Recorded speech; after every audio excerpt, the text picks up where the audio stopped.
You won most improved offensive lineman in spring of 2005. And again, you were one of only 2 offensive players as a whole to start all 12 games. Just talk about, again, for your game specifically, what clicked for you? I mean, what do you feel like improved that led to that recognition from Coach Spurrier and the staff?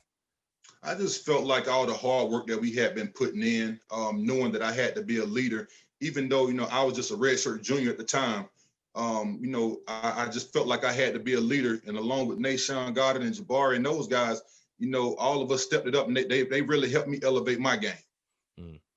And I want to ask you as well, because, again, you took over as the starting center that year. And I feel like, I always give – I was talking to my buddy about this the other day. I always give credit to offensive linemen, to you guys, because I feel like it's one of those things where, again, if you watch football, you're going to talk about it, you're going to break it down. But unless you've played on the offensive line, you just have no idea, like the intricacies and how complex it truly is. Like it's literally your own language. You guys have your own language, and just the little nuances about, the steps and just everything, the zone blocking schemes and all of it.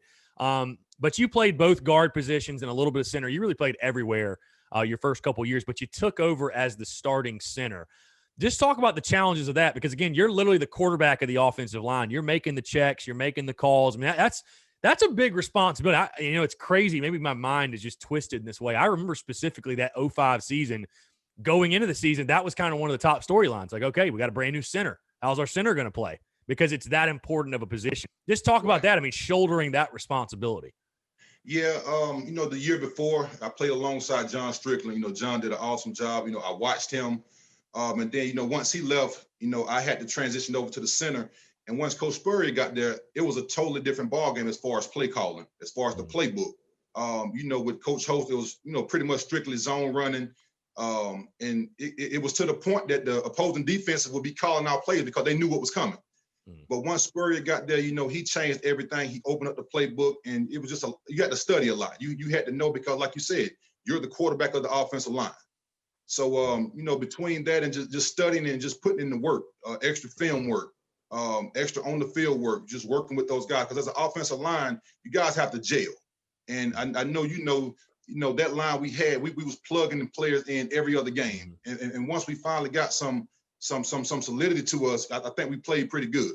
How important would you say that continuity is? Because we hear that a lot, right? Like, fans hear that, but again, I really just don't feel like, unless you've played it, coached it, whatever, you truly appreciate it and understand. I mean, just tell people, how important is that, having those 5 guys that you can roll out there every single week?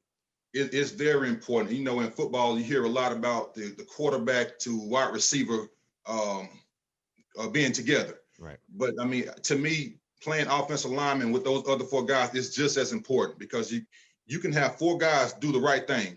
One guy take a wrong step, you got a sack on the quarterback, and they blaming the whole offensive line. So to me, it's pretty important. It's actually extremely important that those guys gel together.